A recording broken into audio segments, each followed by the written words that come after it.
봄이 오긴 온 것 같은데 아직도 날씨가 쌀쌀하고 굉장히 차갑습니다. 또 동시에 바람이 많이 불고 꽃샘 바람이라 하는 아직도 겨울의 끝자락에 봄이 오곤 있지만은 아주 날씨가 변덕스럽습니다. 이 기간 안에 이제 이번 주 지내면 다음 주부터는 아마 완연한 봄 날씨로 바뀔 것 같습니다. 건강에 주의하시고 하나님의 넘치는 은혜가 한 주간 여러분의 가정 위에 또 교회 위에 여러분의 직장 위에 있기를 축원합니다. 오늘의 이 본문은 사도 바울이 핵심에서 말씀하고 있는 요약적인 내용들이 다음 몇 가지가 있습니다. 첫째는 오늘 본문 말씀대로 그러므로 형제들아 너희가 알 것은 이 사람 예수를 힘입어 제사함을 너희에게 전하는 이것이다. 또한 모세의 율법으로 너희가 어렵다 하심을 얻지 못하던 모든 일에도 이 사람을 힘입어 어렵다 하심을 얻는 이것이다. 이렇게 요약해서 말씀합니다. 그러면서 내가 이 사람을 너희에게 일러줄지라도 도무지 믿지 못할 일이라 하였느니라 하니라. 어찌 그런 일이 있을 수 있겠느냐? 예수 그리스도를 통해서 제사함 받는 일이 과연 이런 일이 어찌 일어날 수 있겠느냐? 너희가 이야기를 하고, 모세가 이야기하는 율법으로는 절대로 어렵다 하심을 입을 수가 없다. 그렇기 때문에 오직 이 사람 예수를 통하여 제사함을 받는 것이고 너희가 영생함을 입는 것이다.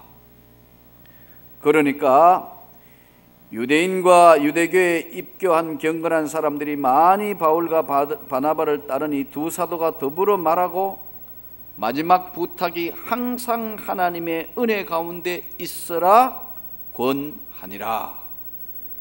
여기서 오늘 다시 정리해 보면은 이 핵심적인 것이 세 가지인데, 율법으로 10계명을 지킨다고 해서 의로워지는 것은 아니다. 우리가 의로워지고 구원을 받고 하나님의 백성이 된 것은 전적인 예수 그리스도의 은혜로 말미암아 십자가의 보혈의 은혜로 말미암아 제사함 받았고 우리가 믿음으로 의로워졌다.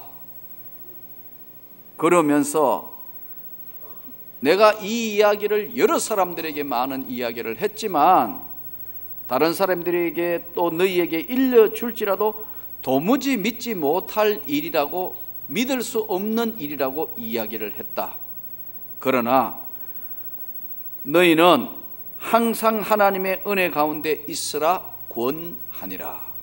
여기서 오늘 이 본문의 핵심이 하나님의 은혜 가운데 있으라는 말씀을 통해서 하나님의 은혜가 무엇이 은혜인가 하는 거예요. 우리가 입만 떼면 은혜 받았다, 은혜 받으라, 은혜 받았습니다 하지만 그 지금 바울 사도가 오늘 이 말씀을 통해서 우리에게 지적해주고 던져주시는 은혜라는, 무엇이 은혜라는가 하는 사실이에요. 무엇이 은혜인가? 첫 번째 나타난 이 말씀의 가장 핵심이 우리의 마음이, 저와 여러분의 마음이 첫 번째 은혜의 자리입니다. 많은 사람들이 마음을 그냥 쉽게 생각하는데 여러분, 이 마음도 아주 연약합니다. 마음이 거울하고 같다고요. 거울은 닦지 않으면 시커매져서 앞을 못 보는 거울 덮는 것처럼 이 마음도 마음이 청결한 자가 하나님을 볼 것이라 그랬습니다. 이 마음을 잘 닦아야 돼요. 마음의 거울을. 누가복음 17장 21절 하나님 말씀은 이렇게 말씀합니다. 하나님의 나라가 여기 있다 저기 있다 하리니 하나님의 나라는 여기저기 있는 것이 아니고 하나님의 나라는 너희 안에 있느니라. 누가복음 17장 21절에 하나님의 나라는 우리 마음 속에 있다는 거예요. 마음이 얼마나 중요한지 몰라요. 그러니까 오늘 우리가 천국 같은 마음으로 이 마음을 지키고 마음을 잘 가다듬어야 됩니다. 직분자는 특별히 여러분 감정 조절도 잘해야 되고, 마음이 다치지 않도록, 마음이 불편하지 않도록, 마음이 상하지 않도록, 마음이 다치지 않도록 이 마음을 무릇 지킬 만한 것 가운데 네 마음을 지켜라. 은혜 받은 사람들은 여러분 하나님 앞에 이 마음을 지키는데 애쓰고 힘써야 합니다. 대부분 보면 이 마음을 그냥 방치해두고 그냥 귀하게 생각하지 않다고 보니까 어떨 때는 갑자기 서운한 마음이 듭니다. 어떨 때는 혼자 있다는 외로운 감정에 잡힙니다. 어떨 때는 두려운 마음, 불안한 마음, 여러 가지로 갈등하는 마음을 가집니다. 요즘은 북한이 연일 불바다 만들겠다, 뭐 싹 전부 벌초해버리겠다, 뭘 어떻게 하겠다, 함부로 나라가 이야기할 수 없는 엄청난 이야기들을 계속 전쟁의 위협을 가하니까 마음이 전부 불안하다. 그렇죠. 그래도 우리 국민들이 잘 대처하고 있는 것 같아요. 일상을 하면서도 뉴스에 귀를 기울이면서 보고 있으면서 이 마음이 다치지 않도록. 여러분, 마음이 다쳐지면은 아무것도 할 수가 없어요. 눈에 보이지 않는 이 마음에 있는 자리, 마음이 상해봐요. 음식 맛도 없고 기쁨도 사라지고, 마음의 기쁨은 얼굴을 환하게 하지만 근심은 심령을 상하게 하느니라. 잠언서 말씀대로 여러분, 근심 걱정거리가 있으면 얼굴이, 기쁨이 있으면 환하지만 근심 걱정거리가 있으면 심령을 상하게 한다는 거예요. 그럼 오늘 여러분들이 이 마음을 잘 지킬 수 있기를 바랍니다. 왜 선교사들하고 교수님들 또 목회자들에게 안식년을 주느냐? 이 안식년은 쉬라고 그냥 무조건 뭐 그냥 아무것도 안 하고 그냥 놀으라고 하는 것이 아닙니다. 너무 많은 업무와 너무 많은 일들에 크게서 일들에게 눌리기 때문에 안식년 주시는 이유가 비움의 시간, 체험의 시간, 회복의 시간을 주기 위해서 선교사들에게 여러분 우리가 다시 선교사들을 불러서 재충전해서 나가도록 비움과 체험과 회복의 시간을 주기 위해서 안식년 제도를 선교사들에게 한 거예요. 왜요? 문화가 다르고 또 의식이 다르고 언어가 다르고 어떨 때는 신변의 위협을 느끼는데 계속해서 지나다가 보니까 선교사들이 은혜의 마음을 다칠까 봐 본국으로 불러서 다시 재충전해서 내보내는 겁니다. 여러분, 오늘 여러분의 마음이 항상 충만하기를 원합니다. 이 마음 다치면 큰일 나요.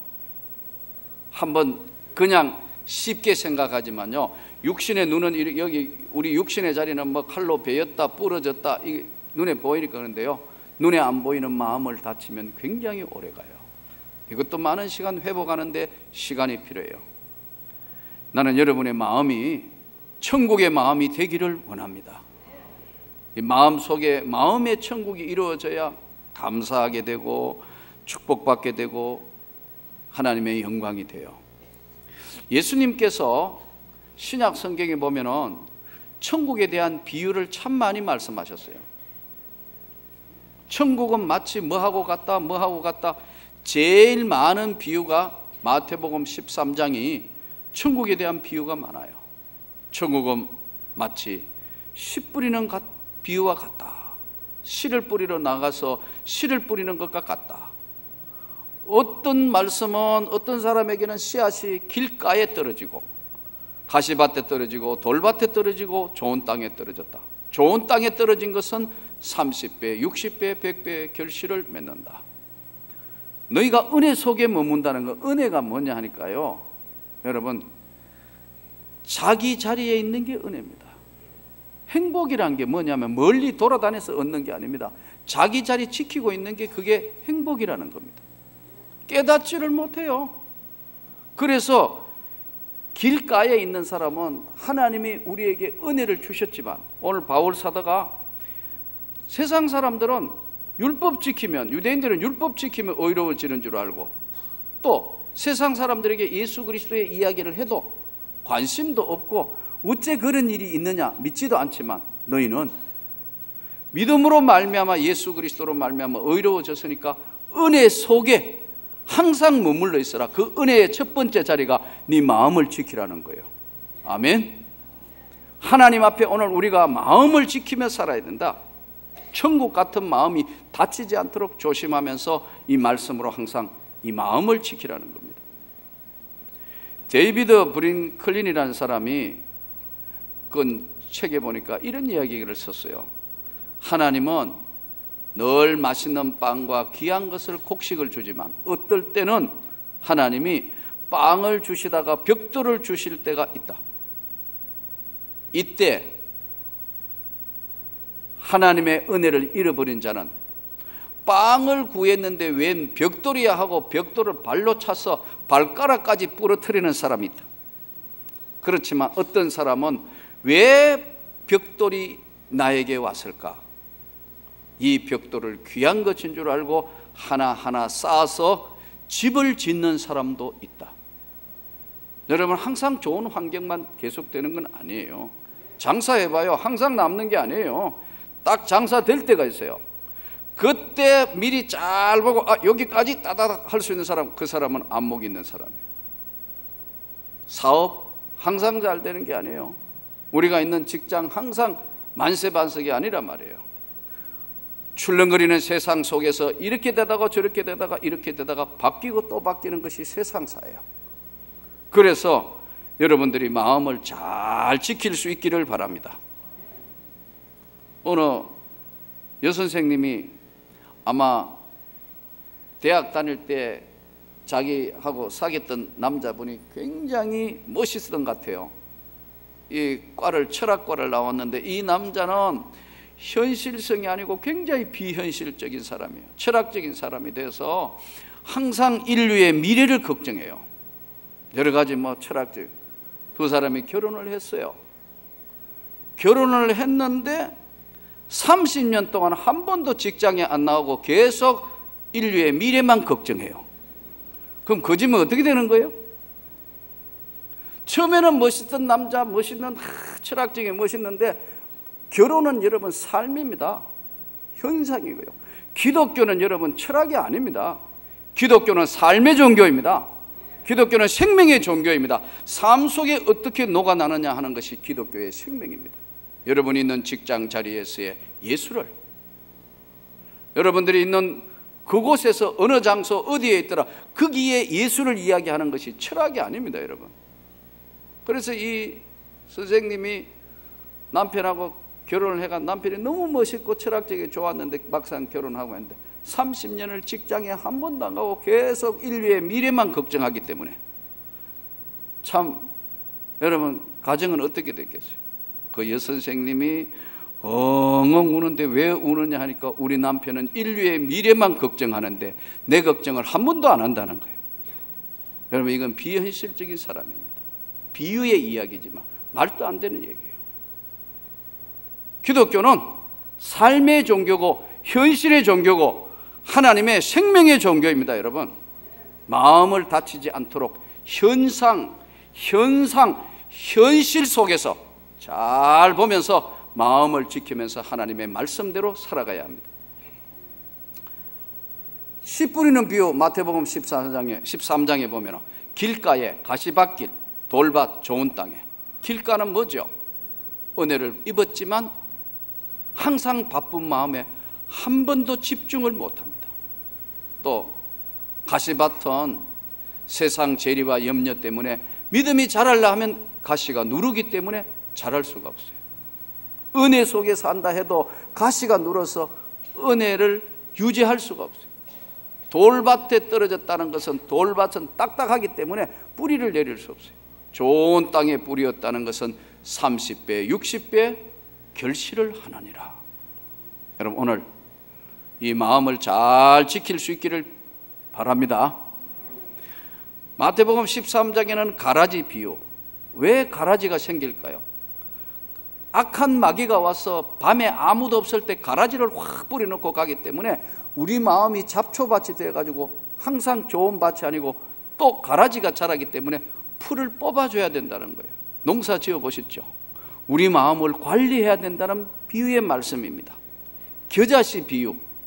작게 뿌렸지만 이게 제대로만 발휘하면 나중에는 큰 나무가 되느니라.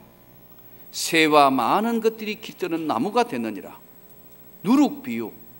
작은 것이 떨어졌지만 이것이 제대로만 되면 온 집안이 하나님께 영광을, 제대로만 누룩이 들어가서 하면 부품 빵이 되는 것처럼 온 지역이 변화가 일어나는 거, 누룩의 비유를 말씀하고 있습니다. 우리 한국교회가 그랬습니다. 선교사들이 이 땅에 올 때 도저히 가망 없었던 것이지만 지금은 수많은 사람이 저와 여러분이 예수 그리스도를 구주로 믿고 있습니다. 누룩의 비유, 감추인 보화의 비유. 보화에서 마태복음 13장 44절에서는 45절까지는 감추인 보화가 뭐냐 하면 너의 마음이 머무는 곳에, 마태복음 6장에도 네 마음이 있는 곳에 네 보물이 있다. 보물이 뭐냐 하면 내 마음이 머무르는 곳이 보물이다. 은혜가 뭐냐 하면 내 마음이 머무르는 곳입니다. 잘 기억하셔야 할 줄로 믿습니다. 값진 진주, 이 세상에 가장 귀한 것 예수 그리스도다. 네 마음을 그분 앞에 드리고 마음을 지키라. 그물 비유. 고기를 잡았는데 수많은 고기가 나왔다. 그렇죠? 그물 비유. 근데 좋은 고기는 상품으로 시장에 내보내기 위해서 팔고, 요거는 우리 집에 먹고, 잔챙이 버리고, 팔고 집에 버리고, 팔고 집에 버리고, 팔고 집에 버리고, 그물을 큰 거 데리고 버린 건 어떻게 하죠? 버렸으니까. 바닷가에 안 가봤어요? 갈매기 떼가 깍깍깍 하면서 와가지고 다 쫓아 먹어버려. 세상 끝날에도 이럴 것이다.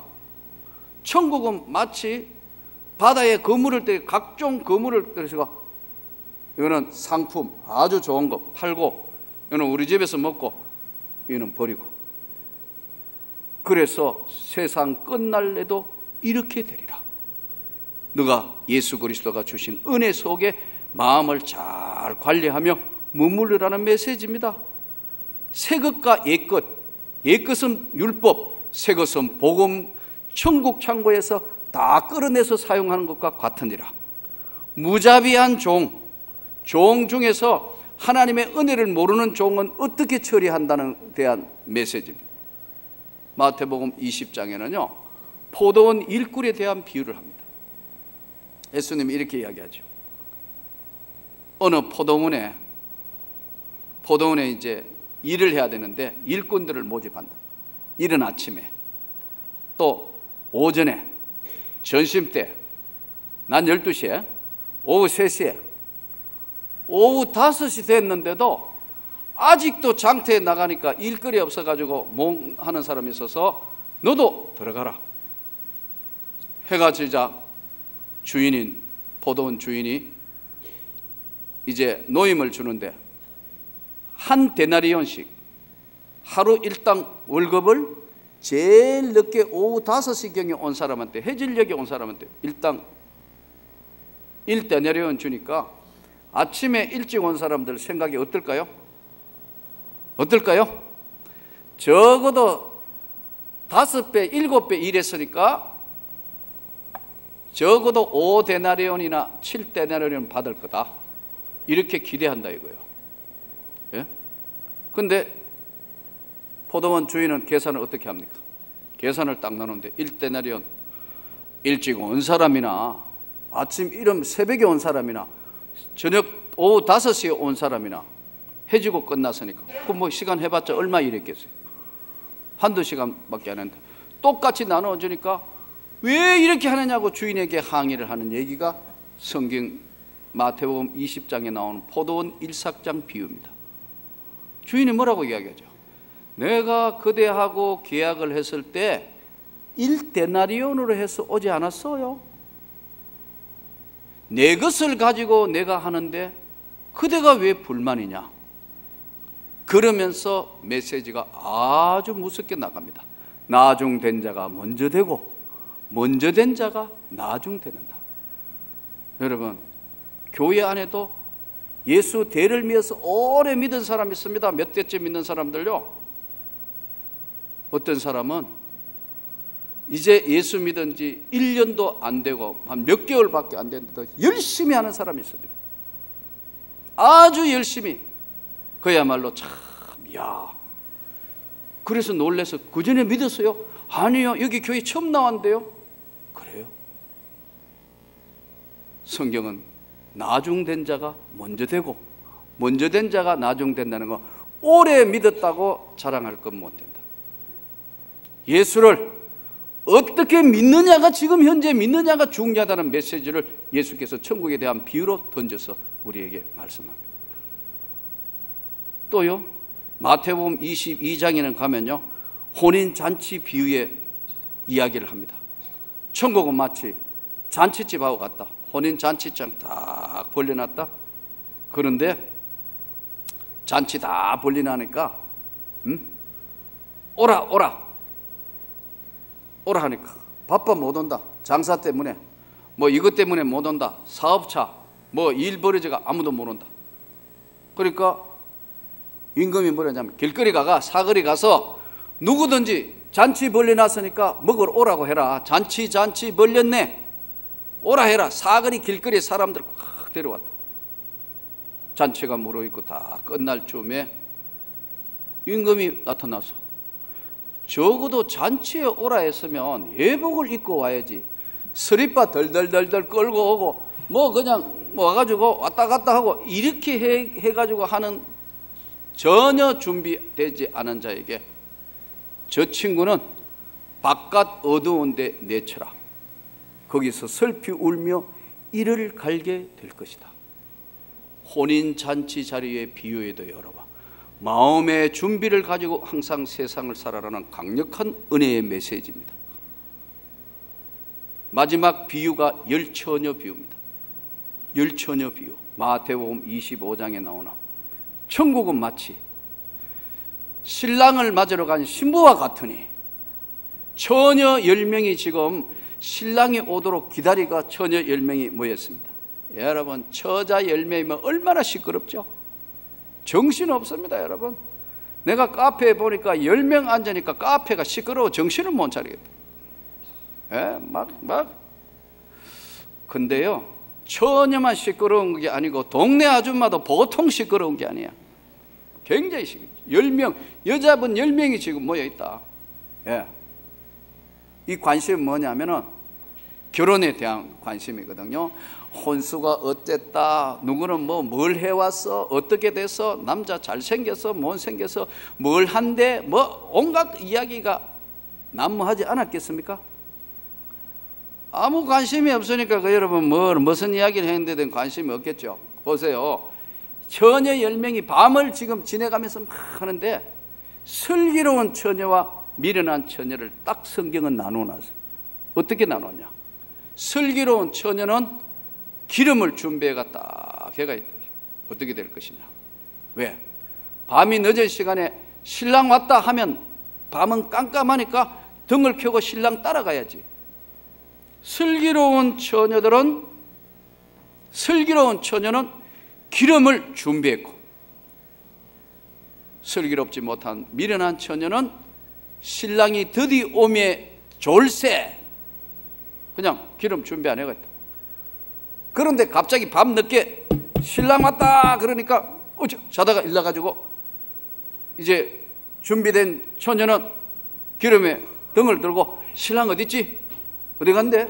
쫄래쫄래 따라가는데, 자다가 일어났는데 깜깜하니까 요즘처럼 다 밝은, 여러분 형광등 밑에 사는 세상이 아니니까 깼는데, 어디가 자다가 일어나 어디가 어딘지 모른다 이 말이야. 지금 불을 켜야 되니까, 그때 요즘처럼 가스가 돌리면 나오는 게 아니잖아요. 부식도를 해도 어쨌든 불 켜려면 이것도 보통 일이 아니다 이 말이에요. 기름이 없는데 불이 붙겠어요? 안 되잖아. 그러니까 옆에 가가 기름 없으니까 얘 좀 줘. 좀 빌려줘. 둘이 나눠 쓰기 부족해서 이것도 저것도 안 되니까 안 돼. 간다 이 말이에요. 근데 이 성경을 보면요, 예수님께서 단호할 때는 굉장히 단호하세요. 이 더디 온 이 처녀들, 미련한 처녀들은 못 따라가고 다 바깥 어두운 데 다 내쳐버린다는 거예요. 중요한 거는요.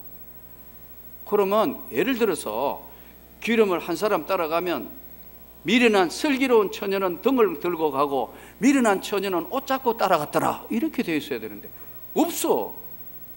미련한 처녀는 바깥 어두운 데 던져버린다는 거예요. 여러분, 여기에 문제가 있어요. 우리가 하나님 앞에 끝까지 예수 그리스도로 말미암아 죄 사함 받았고 영생 구원을 받은 너희는, 세상 사람들은 잘 믿지도 않고 믿으려고도 하지 않는다. 그러나 너희는 그 말씀을 믿고 은혜 가운데 너의 마음을 지키며 항상 은혜 가운데 있으라는 이 메시지의 말씀을 잘 붙들고, 내가 어떤 상황이 온다 하더라도 이 믿음의 마음을 잘 붙들어서 하나님께 영광 돌릴 수 있기를 바랍니다. 교회가 은혜의 자리입니다. 내 마음이 은혜의 자리고 교회가 은혜의 자리입니다. 여러분, 이 예배가 하나님 앞에 영광 돌리는 바로 은혜의 자리고, 기도가 은혜의 자리고, 여러분들이 모여서 커피를 한잔하고 식사를 같이 하는 식탁이, 기간이 하나님의 은혜의 자리입니다. 찬양대 여러분들이 하나님의 은혜의 자리에 서 있습니다. 교사들이, 또 구역의 마을들이, 차량봉사하고 카페, 전도대, 기도대, 우리가 하고 있는 토요, 청소, 모든 교회가 하나님의 은혜의 자리입니다. 저는 여러분들이 이 은혜의 자리에서 항상 행복하고 충만한 역사가 일어나기를 축원합니다. 여러분의 가정이 은혜의 자리입니다. 가정은 정말 고통도 있고 아픔도 있고 외로움도 있지만 가정이 은혜의 자리입니다. 우리가 사는 이 세상은 완전한 세상이 아니기 때문에 만들어가는 세상입니다. 저도 이제 결혼 30주년이 넘으면서 어느 날 잠드는 아내를 이렇게 보니까 예전에 곱던 얼굴이 상당히 많이 늙었다 하는 걸 이렇게 보니까, 근데 어느 날 보니까 코를 꽤 골아요. 근데 이 바보 같은 게 말을 안 해야 되는데, 여보 당신이 코를 골던데, 이랬더니 우리 집 사람이 당신 소리는 얼마나 큰 줄 알아? 한번 녹음해볼까? 하길래 본전도 못할 소리를 했어. 아주 새끈새끈 잠들고 아주 아름답던데요, 이래야 되는데 말도 잘못해가지고. 그래서 그걸 보니까, 아내를 보니까 그런 생각이 들더라고요. 이 여자는 아무것도 모르는 남자인 나한테 시집와가 참 많은 시련 고난 겪었다. 지금은 이렇게 성도들도 많지만 개척교회 할 때 눈물도 아픔도 고통도 많았다. 지하교회에서, 마루에서 내일을 알 수 없는 고난과 역경 가운데 참 둘이 김장 담고 국수 끓이고 하던 일들이 엊그제 같은데, 나만 내가 참 목사의 아내로서 고생 많았다.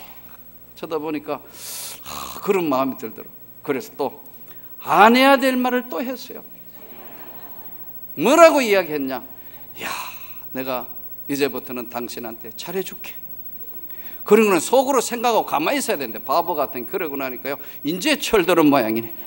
본전도 못할 이야기를 하고. 여러분, 잘 하시기를 바랍니다. 정말 그래도 내 아내가 최고고 내 남편이 최고고 부족해도 내 자녀가 최고다. 내가 같이 근무했던 선생님 한 분이 그야말로 아이를 내성마비 전응아를 낳았어요. 딸 둘이 넣고 세 번째 아들 놓는다고 했는데 내성마비라. 참 남들이 볼 때는 눈물 없이는 키울 수 없는, 제대로 목도 못 가른 거 그걸요 20년을 키웠어요. 20년을 사모님이 키웠어요. 그 장애자 다른 사람들 볼까봐 참 그런데 이거 그야말로 밖에 내놓고 데려다닐 수가 없을 만큼 그런데 사모님은 끝까지 그 아이를 키우는 재미로 그 아이에게 정말 너무너무 많은 사랑을 했는데 아이가 불행하게도 세상을 떠났어요. 20살 되던 해에 지금부터 수년 전에 세상을 떠났어요. 그 사모님 말씀이 너무너무 가슴에 아려와요. 나는 장애자의 아이였지만 내가 이 아이와 함께 있던 날들이 최고의 날들이었다. 내가 이 아이와 함께 있을 때가 최고의 날들이었다. 나는 그 말이 지금도 가슴속에 화살처럼 박혀 있어요. 여러분에 있는 이 자리가 주님의 은혜의 자리고 행복의 자리고 사랑의 자리라는 사실을 기억하면서 오늘 너희는 세상이 누가 뭐라 하더라도 주님의 은혜 속에 머물러란 이 메시지를 받아서 주님께 영광을 돌릴 수 있는 저와 여러분이 되시기를 주 예수 이름으로 축원합니다.